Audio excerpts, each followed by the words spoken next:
आज भी मार्केट शुरुआती दौर में ऐसा लगा कि आज अच्छा खासा उछाल देखने को मिलेगा, लेकिन मार्केट क्लोज होते होते यहाँ पे नेगेटिव में बंद हुआ। जी हाँ, स्पेशली लार्ज कैप इंडेक्स की बात कर रहा हूँ। आज अगर आप देखोगे तो सेंसेक्स करीबन 67 पॉइंट नेगेटिव में क्लोज हुआ है। अगर आप नोटिस करोगे तो हाई पॉइंट से करीबन 400 पॉइंट यहाँ पे टूटा है। अगर आप देखोगे तो करीबन 10:35 तक मार्केट में ऐसा लगा कि यहाँ से मार्केट अब उछाल देगा, लेकिन ठीक 10:35 के बाद मार्केट में करीबन 0.52% का गिरावट देखने को मिला। आज अगर मैं मार्केट की बात करूं तो देखो निफ्टी 50 करीबन 0.11% आज टूटा है। निफ्टी स्मॉल कैप 50 में आज पॉजिटिव आंकड़ा 0.45% देखने को मिला है। निफ्टी मिड कैप 100 यहां पे मामूली सा 35 पॉइंट टूटता हुआ देखने को मिला है। बीएसई स्मॉल कैप में आज पॉजिटिव आंकड़ा देखने को मिला है 205 पॉइंट का 0.37%। निफ्टी मिड कैप यहाँ 0.18% के दबाव के साथ बंद हुआ और निफ्टी आईटी भी यहाँ पे करीबन 0.36% के दबाव के साथ यहाँ पे बंद हुआ। आज मार्केट में कई जगह उछाल देखने को मिला, कई जगह दबाव था। कल के दिन स्मॉल कैप में दबाव था, आज स्मॉल कैप में पॉजिटिव आंकड़े देखने को मिले। मार्केट का स्थिति तो मैंने आपके सामने रख दिया। आज मैं आपके सामने म्यूचुअल फंड को लेके 2024 में कुछ ऐसे इन्फॉर्मेशन लेके आया हूँ जिसके बेसिस पे आप समझ पाओगे कि वाकई में इन्वेस्टर का रुख कैसा है। आज मैं आपके सामने कुछ वैसे म्यूचुअल फंड भी रखूँगा जहाँ पे इन्वेस्टर ने 2024 में सबसे ज़्यादा पैसा लगाया है। मैं कुछ ऐसे म्यूचुअल फंड भी आपके सामने रखूंगा जिसमें 2024 में लोगों का विश्वास सबसे कम रहा है। मैं आपके सामने एएमसी भी रखूंगा कि एएमसी 2024 में सबसे ज़्यादा भरोसे का कौन सा देखने को मिला है और कैसे एएमसी पे इन्वेस्टर का भरोसा कम यहाँ पे रहा है।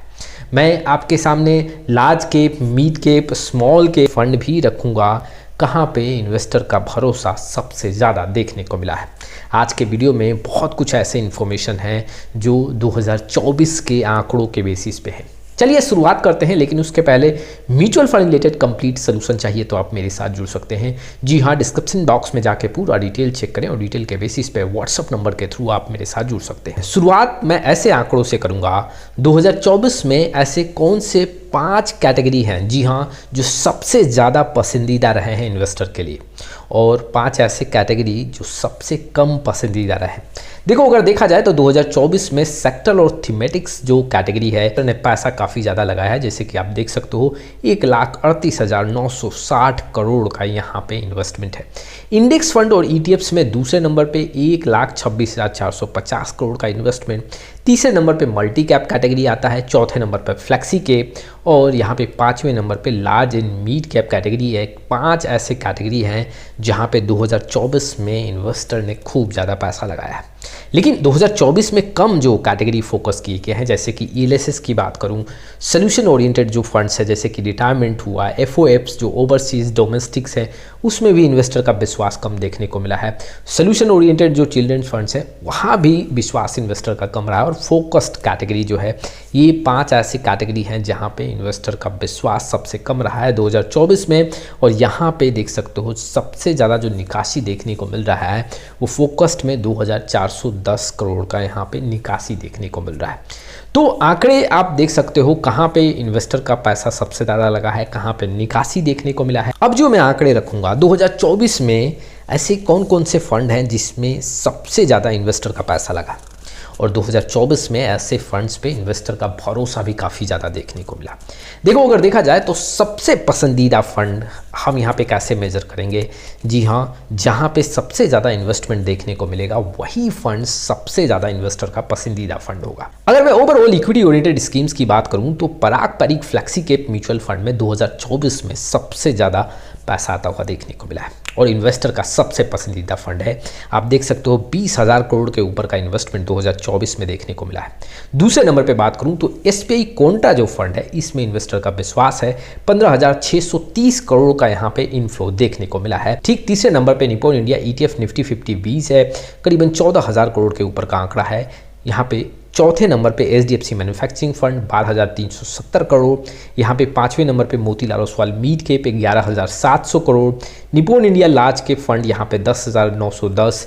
यहाँ पे SBI energy opportunity fund, Quant small cap, ICICI Pru energy opportunity और ICICI प्रू यहाँ पे निफ्टी 50 ETF, ये कुछ ऐसे फंड्स हैं 2024 में जिसमें सबसे ज़्यादा इन्वेस्टर का पैसा लगा और विश्वास बनता हुआ देखने को मिला। अच्छा, 2024 में कई ऐसे फंड्स भी आए हैं, जी हाँ, नए फंड्स की बात कर रहा हूँ।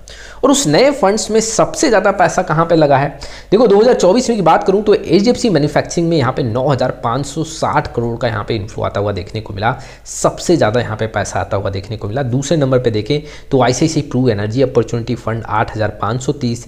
तीसरे नंबर पे SBI इनोवेटिव जो अपॉर्चुनिटी फंड है, SBI energy opportunity, SBI automotive opportunity, ये कुछ ऐसे फंड्स हैं जो SBI के हैं और सबसे ज़्यादा कलेक्शन देखने को मिला।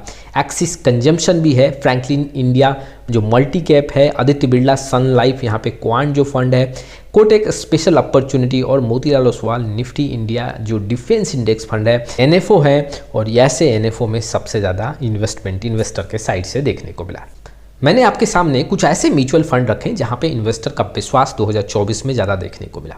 अब सबसे कम विश्वास, इट मीन्स कि ऐसे फंड्स में सबसे कम पैसा आया है या फिर निकासी ज़्यादा देखने को मिला है। जी हाँ, आप लिस्ट में देख सकते हो एक्सिस ब्लू चिप में यहाँ पे जी हाँ 4,390 करोड़ का निकासी देखने को मिला है। इट मीन्स 2024 में इस म्यूचुअल फंड का AUM कम होता हुआ ही देखने को मिला है। दूसरे नंबर पे बात करें तो एक्सिस ELSS टैक्स सेवर, तीसरे नंबर पे मिराई एसेट लार्ज कैप, चौथे नंबर पे UTI फ्लैक्सी कैप, पांचवें पे एक्सिस फोकस्ड, छठे पे देखें तो CPSE ETF, यहाँ पे Mirae asset focus, SBI focused equity, SBI BSE Sensex ETF और कोटेक फ्लैक्सी कैप, ये कुछ ऐसे फंड्स हैं जहाँ पे 2024 में सबसे कम विश्वास रहा है और यहाँ से इन्वेस्टर अपना पैसा निकाल भी रहे हैं। अब चलिए, फंड्स का नाम तो मैंने आपके सामने रख दिया, लेकिन 2024 में कहाँ पे कैसे AMC ने सबसे ज़्यादा कलेक्शन किया है, इट मीन्स कि 2024 में कैसे म्यूचुअल फंड हाउस यहाँ पे सबसे पॉपुलर रहे हैं इन्वेस्टर के सामने। देखा जाए तो यहाँ पे ICICI prudential number 1, it means कि 86,110 करोड़ का यहाँ पे इन्फ्लो देखने को मिला है। दूसरे नंबर पे बात करें तो Nippon India mutual fund house का आंकड़ा है 71,530 करोड़ का यहाँ पे है। तीसरे नंबर पे देखें तो SBI का है 62,440। HDFC म्यूचुअल फंड हाउस यहाँ पे चौथे नंबर पे और पाँचवें नंबर पे क्वांट म्यूचुअल फंड हाउस का आंकड़ा देखने को मिल रहा है। देखो 2024 में जून और जुलाई के बाद क्वांट म्यूचुअल फंड का परफॉर्मेंस कमजोर देखने को मिला, लेकिन उसके पहले परफॉर्मेंस काफ़ी अच्छा था, तो इन्फ्लो काफ़ी ज़्यादा आया और इसीलिए कई जगह क्वांट म्यूचुअल फंड का भी आंकड़ा देखने को मिल रहा और क्वांट AMC का भी यहाँ पे इनफ्लो में जी हाँ नाम आता हुआ देखने को मिला है। कुछ ऐसे AMC भी हैं जहां से निकासी देखने को मिला है, इन्वेस्टर का विश्वास कम रहा है। जैसे कि देखोगे तो एक्सिस म्यूचुअल फंड हाउस से यहाँ पे देखोगे तो इन्वेस्टर का विश्वास कम रहा है। दूसरे नंबर पे देखें तो आदित्य बिरला सन लाइफ म्यूचुअल फंड हाउस का भी यहाँ पे इन्वेस्टर के लिए विश्वास काफ़ी कम बना है। तीसरे नंबर पे PGIM इंडिया म्यूचुअल फंड, चौथे पे सैमको और यहाँ पे पाँचवें पे सुंदरम म्यूचुअल फंड हाउस का आंकड़ा है। ये कुछ ऐसे AMC हैं जो 2024 में इन्वेस्टर के विश्वास पे खड़े नहीं उतरे। चलिए, अब मैं जो आपके सामने आंकड़े रखने वाला हूँ, जी हाँ, कैटेगरी वाइज कहाँ पे इन्वेस्टर ने सबसे ज़्यादा फोकस किया है। देखो, अगर देखा जाए तो लार्ज कैप कैटेगरी में निप्पॉन इंडिया लार्ज कैप में इन्वेस्टर का सबसे ज़्यादा पैसा लगा 2024 में। दूसरे नंबर पे बात करें तो ICICI प्रूडेंशियल ब्लू चिप है। तीसरे नंबर पे क्वांट लार्ज कैप फंड है। चौथे नंबर पे HDFC टॉप 100 और यहाँ पे पाँचवें नंबर पे Bajaj Finserv large cap fund है। अगर देखा जाए तो निप्पॉन इंडिया लार्ज कैप का जो यहाँ पे इन्फ्लो देखने को मिला है वो 10,910 करोड़ का, ICICI प्रूडेंशियल ब्लू चिप का 6,000 करोड़ के ऊपर, क्वांट लार्ज कैप का 2,000, HDFC टॉप 100 का भी 2,000 और बजाज फिनसर्व लार्ज कैप का 1,340 करोड़ का पॉजिटिव नेट इन्फ्लो देखने को मिला है। लार्ज कैप कैटेगरी में ये कुछ ऐसे म्यूचुअल फंड है जहां पे इन्फ्लो के मामले में काफ़ी पॉजिटिव आंकड़ा देखने को मिला है। चलिए, मिड कैप कैटेगरी से अगर बात करें तो मिड कैप कैटेगरी में 2024 में इन्वेस्टर का विश्वास अगर जीतने की बात करूं तो मोतीलाल ओसवाल मिड कैप ने यहाँ पे इन्वेस्टर का विश्वास काफ़ी जीता है। देखो रिटर्न भी काफ़ी अच्छा देखने को मिला है 2024 में, और कुल इन्फ्लो देखोगे तो 11,700 करोड़ का 2024 में पॉजिटिव नेट इन्फ्लो देखने को मिला है। दूसरे नंबर पे बात करें तो इन्वेस्टर का जो पसंदीदा फंड रहा है HDFC mid cap opportunity 4,990 crore का यहाँ पे पॉजिटिव नेट इन्फ्लो आता हुआ देखने को मिला है। तीसरे नंबर पे बात करें तो निप्पॉन इंडिया ग्रोथ फंड 4,740, चौथे नंबर पे क्वांट मिड कैप और पांचवें नंबर पे SBI magnum mid cap fund का यहाँ पे आंकड़ा देखने को मिला है। ये 5 ऐसे फंड्स हैं मिड कैप कैटेगरी में जहाँ पे इन्वेस्टर ने खूब यहाँ पे पैसा लगाया है। और देखा जाए तो देखो कई ऐसे इन्वेस्टर बोलेंगे कि क्वांट मिड कैप फंड का नाम कैसे है। देखो जून और जुलाई के पहले क्वांट मिड कैप में काफ़ी ज़्यादा इन्फ्लो देखने को मिला, उसके बाद थोड़ा स्लो आंकड़ा देखने को मिला बिकॉज वहाँ से रिटर्न कम रहा। सेबी इन्वेस्टिगेशन के बाद ऐसे फंड्स में रिटर्न कम बनता हुआ देखने को मिला है। अब स्मॉल कैप कैटेगरी की बात करते हैं। 2024 में कैसे फंड्स में इन्वेस्टर का सबसे ज़्यादा भरोसा रहा। देखा जाए तो quant small cap mutual fund में 10,170 करोड़ का पॉजिटिव नेट इन्फ्लो देखने को मिला। जी हाँ, मैंने अभी बताया था कि ये जून जुलाई के पहले का आंकड़ा काफ़ी ज़्यादा है, जिसके चलते quant small cap mutual fund का इन्फ्लो ज़्यादा देखने को मिल रहा है। दूसरे नंबर पर बात करें तो Nippon India small cap mutual fund का है, तीसरे नंबर पर बंधन स्मॉल कैप, चौथे नंबर पर SBI स्मॉल कैप और पाँचवें पे Tata small cap mutual fund है। जी हाँ, ये कुछ ऐसे स्मॉल कैप हैं 2024 में इन्वेस्टर ने यहाँ पे भर भर के पैसा लगाया है। कुछ 2024 के आंकड़े थे जो इन्वेस्टर को काफ़ी ज़्यादा हेल्प कर सकते हैं। लेकिन देखो मैं पहले ही बता दूं 2024 में मैं जो ये आंकड़े रख रहा हूँ इस एक साल के आंकड़ों के बेसिस पे किसी भी फंड का चयन करना सही नहीं होगा। किसी भी म्यूचुअल फंड को चयन करने से पहले हमेशा आपको कई सारे पैरामीटर्स पे ध्यान देना चाहिए और सिर्फ एक साल के आंकड़ों पे नहीं, आपको लॉन्ग टाइम का ड्यूरेशन का पूरा आंकड़ा फोकस करना चाहिए। 3 साल, 5 साल, 10 साल, और इसके बेसिस पे आप एक फाइनल डिसीजन ले सकते हो। आज के लिए बस इतना ही, लेकिन बहुत ऐसे इन्वेस्टर हैं जिनको पोर्टफोलियो रिव्यू को लेके, डिज़ाइन को लेके या फिर म्यूचुअल फंड से रिलेटेड कोई भी क्वेरी हो तो डिस्क्रिप्शन बॉक्स में जाके डिटेल चेक करें और डिटेल के बेसिस पे व्हाट्सअप नंबर के थ्रू आप मेरे साथ जुड़ सकते हैं। आज के लिए बस इतना ही, फिर मिलेंगे एक नए वीडियो के साथ, तब तक के लिए जय हिंद, जय भारत।